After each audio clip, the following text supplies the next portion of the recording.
Welcome to Judah's Roar Domestic Violence Awareness Initiative YouTube channel. I'm your host, Apostle Cheryl L. Richardson.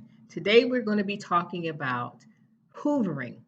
Did you know that on average, a woman leaves 7 times before she's able to stay away completely from an abusive or toxic relationship?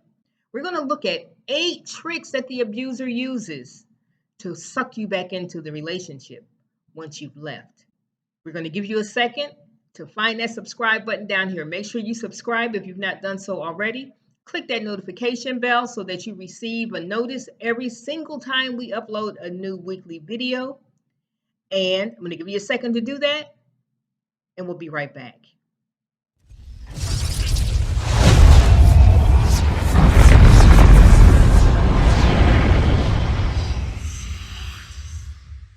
And we're back. So, as I stated previously, we're going to be talking about 8 tricks that the abuser uses to suck you back into a relationship once you have exited. Okay?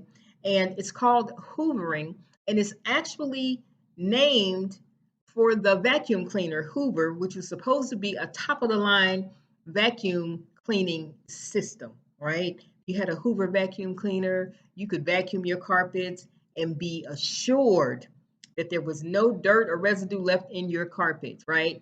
And so it's called hoovering. And it's actually a coercive control tactic that abusers use. It's a series of tactics that they use in order to regain control of the victim once she or he has exited the relationship. Now, point number 1. Let's say you've left the relationship. It was a hard decision to leave, right? You've invested in this person, you've trusted this person, you may have commingled resources, finances with this person, you may have children with this person, you may have cared for their children, become acquainted with their family, assimilated into their family, and they have assimilated into yours.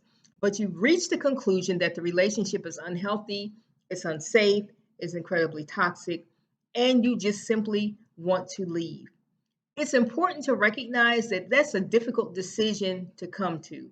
First, you have to acknowledge that the relationship is not what you hoped it would be, not what you believed it would be. Then you have to determine that you don't deserve the atmosphere that this relationship exists in, that you don't deserve the way that you're being treated, that it is unfair. Okay. And then third, you have to then put a plan together for exiting. You have to make that decision to leave. And oftentimes that takes quite a while. So now one of the first tactics that an abuser may very well use once you've exited is they send messages as though nothing has ever happened, because they have a well-stocked arsenal of techniques designed to undermine the victim's confidence in their decision to leave in the first place. And so one of the things that they may do is to send a message as though nothing at all has happened. This may take the form of a voicemail message.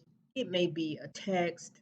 It may be a message that they send via proxy, meaning your friend or a family member or some person that you know in common, sending a message as though the relationship has not ended and as though all is well. And this is designed really to gaslight the victim and to cause them to question if maybe their exiting the relationship was not premature. Here is hoovering technique number 2. Trick number 2 is they may use a special occasion as an excuse to regain contact with the victim. This could be a birthday, the victim's birthday, their birthday, a friend that they have in common's birthday. It could be an anniversary. It could be a graduation, a family reunion, something that the victim may feel some moral obligation to attend or to engage in. And this is a ploy to reinstitute contact. And it's also a way, if it's an invitation to a social engagement, it's also a way for the abuser to send a message to their support system that all is well and that the relationship is on the mend. Another thing to consider when a social engagement is used as an excuse to reinstitute contact is that it's also a ploy to play on the emotions of the victim. Uh, Nostalgia comes into play, right? Reminiscing comes into play.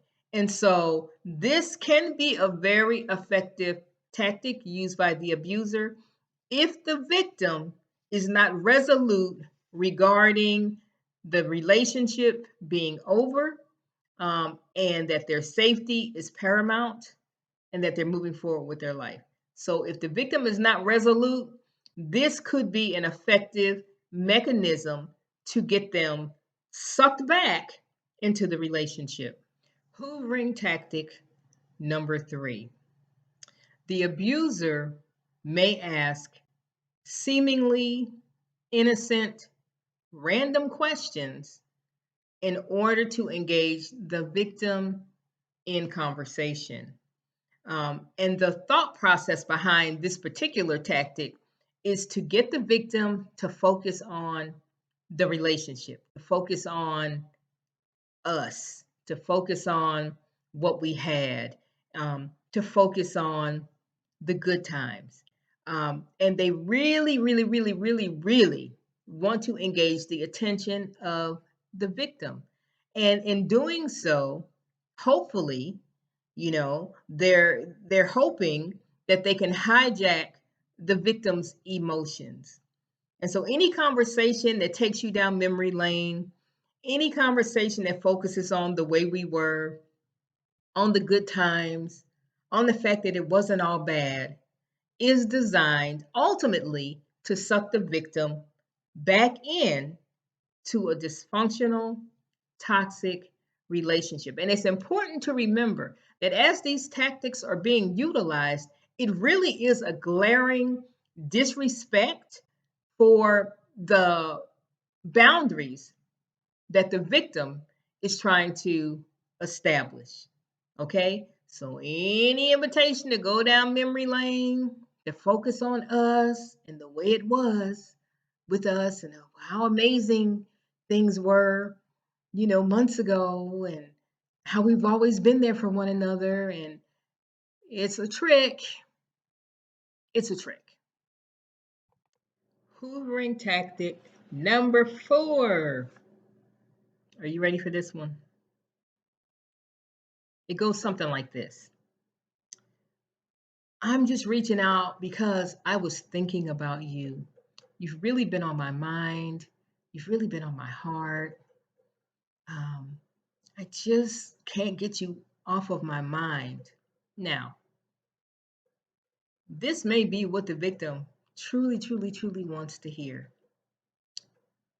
It's a tactic to get a response that will suck the victim in emotionally, stroke the ego a little bit, reassure them that they actually do matter to this person. Because when you think about it, people don't tend to leave relationships in which they are convinced that their partner has a genuine, authentic care and concern for them.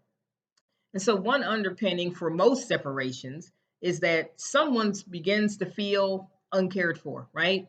And so, if you're contacted by the abuser and they say, I've really just been thinking about you, there's a part of you that may have been longing to hear these words from this person. And they know that. And so if you respond to that, then they can worm their way back into your emotions, take you down memory lane, cause you to question your judgment in ending the relationship in the first place. Okay. This is also a very powerful hoovering tactic. And it's important for the victim to remember why they left the relationship in the first place. Okay. And the other thing that I want you to recall is this, and you may remember this from a previous broadcast that we've done here on our channel. Typically, an abuser will surface, will reach out when there's something going on with their current supply. The current supply is not up to par as far as they're concerned. Maybe their supply has exited on them as well.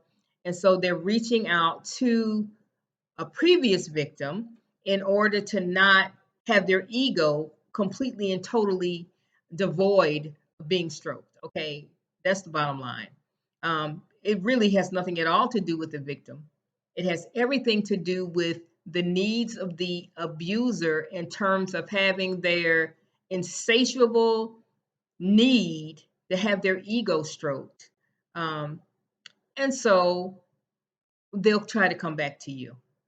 So it's not a compliment when they come back. It's not a compliment. Let's revisit that last point just for a second. Just for 1 second. When the abuser reaches out and says, you know, I've been thinking about you. You've really been on my mind. You've really been on my heart. What they're really inferring, what they're really saying is, and you should be thinking about me too, because I'm amazing. You should be thinking about me too. So I did not want to neglect to mention that.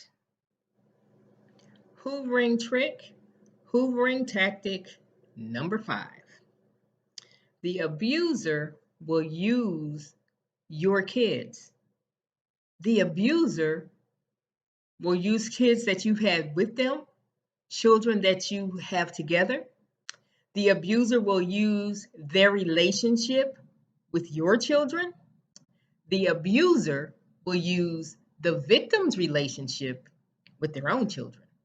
Okay? And so it might look something like this. Little Johnny's having a birthday party, and you've always been at his birthday parties. Okay? And Johnny really, really loves you, and you're his mom, or you're just like a mom to him. Jasmine misses you, and Jasmine's struggling in school. And if you would come and help tutor, spend some time maybe, it would really, really be appreciated. And so an abuser will absolutely use children. If you have had children with this person, if you have had children prior to this person and they've established a relationship with those children, or if they have children and you have nurtured and cared for them and bonded with them. These are all scenarios that can very well present when children are being used, either because they're struggling behaviorally or emotionally, they are struggling in school. They have some kind of problem that only you can help resolve. They're having a birthday, they're graduating, it's prom, and they need your help. Okay, you've always been there. The fact that you and I are no longer together doesn't mean that we can't have relationships with one another's children. So children will often be used, and be mindful that unbeknownst to them, the children can actually be converted into flying monkeys that do the bidding of the abuser because of the relationship that previously existed with them. So children, if involved in your relationship, can absolutely be weaponized against you, be converted to flying monkeys. They may even pressure you to visit the person that you're not safe with. So these are all things that you want to take into consideration. Just know, and I'm telling you what I know, I've had most of these tricks tried on me. Just know that you made a decision to leave a toxic, unhealthy relationship for very good reasons. And so remind yourself of what those reasons are, okay? And refuse to be re-victimized by this person. Hoovering tactic number 6. The abuser may invite you to spend an extended amount of time with them. This can be particularly useful to them if spending time with them is something that you always wanted and were always deprived of, or if you spent extended periods of time, it was grudgingly on their behalf. This can be particularly effective in terms of manipulating the victim if you have had this thought in the back of your mind that if we could only just get away from his family or her family and just go off somewhere together and just spend time focusing on each other. Okay? Just know that this is a well-used hoovering tactic because it plays to the desires of the victim. It plays to fulfilling the need that maybe was not met in the relationship when it existed. Um, or it could be that oftentimes you did enjoy long times away. And if that's the case, then it's an attempt to pull you back in, to hijack your emotions and pull you back down memory lane and get you to question the legitimacy of your decision to end the relationship. Okay. So again, I would caution you to be mindful of why you ended the relationship in the first place. Resist the urge to make excuses about why you should go back. Understand that this is all a part of the process. Okay. And recognize too that as I stated in a previous segment in this video, that once you've decided that you don't want contact with someone and they continually try to contact you, it is a blatant disregard for the boundaries that you've set in place. And it's a disrespect for your decision.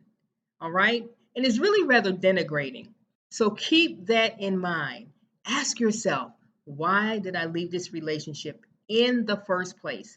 What about this relationship was hurtful? What about this relationship deprived me of self-respect, deprived me of care and concern? So, hoovering trick number 7 is, drum roll please, compliment you. The abuser will shower you with compliments. They will compliment your hair, compliment your makeup, compliment your weight loss, compliment your outfit, congratulate you for your promotion on your job, show interest in the things that are going on in your life, but they will compliment you, compliment you, compliment you. Flattery, flattery, flattery. You are the best thing that ever happened to me. Well, that may very well be true, but this does not mean that I should be with you now. What it does mean is that you didn't appreciate it when you had it. That's what it means. Okay. And so you get all these compliments. And again, this is effective, especially if they've never complimented you before or if they were very critical before. And so now they're finding things, they're suddenly, they're seeing your strengths and how amazing you are. And they're telling you this. This is what you've always wanted to hear. As I've said before, this is a fantastic hoovering tactic. Oftentimes it works because, if you've been in an abusive situation, emotionally abusive, verbally abusive, physically abusive, where they were aggressive towards you or withholding emotion and support from you, then to get a compliment from them is like what you've always wanted, right? And it seems so sincere. And it's important for the victim to understand that the sincerity is really masking their desire to have their own ego stroke, okay? The average abuser can't hear no and respond appropriately. They don't like no. They don't know how to process no, and they want what they want. when they want it. So when they begin to shower you with compliments, there's a couple of things that you need to be aware of. Number one, how much engaging are you doing that this conversation and all of these compliments is even possible? Okay. So the fact that you've been talking to them long enough to even receive a shower of compliments is indicative of you're already heading back down that road. You're already heading back down that road. And so I caution you to be mindful of that. Okay. When the compliments are coming in, and listen, they can be true. You may be gorgeous. You may be handsome. You may look stunning in that outfit. Your weight loss may look amazing on you. Maybe your eyes are all that. They are just really, really pretty, right? It's all true. This does not mean that that relationship is in your best interest. Hoovering trick number 8. The abuser may feign or pretend to have a crisis or actually initiate a crisis as a means of drawing the victim back in. And typically, how this works is they are familiar with the victim and what their core values are and what matters to them. And so they can be reasonably certain that if they can create a crisis that plays to the core values of the victim, that they can draw the victim back in. Some examples would be a threatened suicide, um, some kind of resurgence of an emotional crisis. Um, it could be that they were in a car accident. It could be that they lost their employment and they're devastated. It could be that a family member that the victim has bonded with previously has been diagnosed with a terminal illness. It could be that the abuser says that they themselves have been diagnosed with a terminal illness. It could be a situation that they orchestrate in which everything is on the line. For example, let's say that there was a physical altercation and the victim went through the proper steps and stages, and the abuser was incarcerated. Then the abuser is released on bond. There's a court date coming up, and the abuser says, you know, my mother put her house up for my bond, and I know you love mama, and you know mama loves you. And if I don't show up for that court hearing, mama's going to lose her house. But the only way that I'm going to show up for court is if you agree to come back to me and give me another chance. If you agree to drop the charges, then I will go to court and mama won't lose her house, right? Um, or it could be a situation where they are being sought because of how they've treated you. And they've barricaded themselves in somewhere and have decided that the only way that they'll come out is if they talk to you. And so understand that when an abuser initiates a crisis, there's a point of desperation that they're reaching. And it's probably likely that other attempts to contact and reconnect with the victim have been ineffective. And so a crisis is then created. And it will typically be something that they're pretty sure that the victim will feel obligated to respond to. Now, this is very concerning for a variety of reasons. Number one, if you're no longer in a relationship with this person, it's not your responsibility, right? They're an adult, they've made certain choices, and there are certain consequences associated with the decisions that we make. Number two, often the crisis is created in an attempt to draw the victim into a specific physical location. And the abuser may very well have ulterior motives. Um, They may try to draw the victim back so that they can exert physical harm upon them, so that they can kill them, so that they can kidnap them, so that they can hold them hostage. Um, and it's easier to do if they can get the victim, if they can draw the victim to them, then it's easier, right? To gain control of them that way. And so I would caution any victim who feels compelled or feels obligated to respond to a crisis that an ex partner, right, or an abusive partner is experiencing, that you default to whomever should actually be solving that problem. If it is a threat of suicide, then call 911, right? It's if their mama put their house up on bond, their mama has known this person longer than you have and should have known better. Okay? Not your responsibility. And so I really just want to encourage you to, again, revisit your decision making process and remind yourself of why you felt compelled to leave the relationship in the first place. You had really good reasons for leaving, right? And really, the only reason that anyone should have to have for exiting a relationship is that they no longer want to be in the relationship.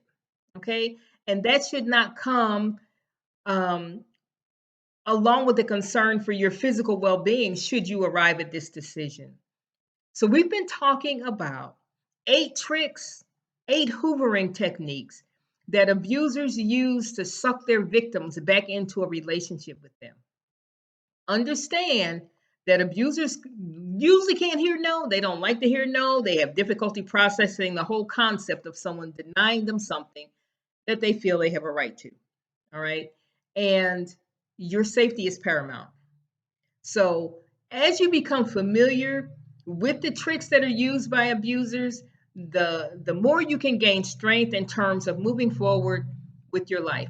I invite you to peruse the channel and check out our other videos. We have numerous videos here on our YouTube channel that are designed to help educate and raise awareness.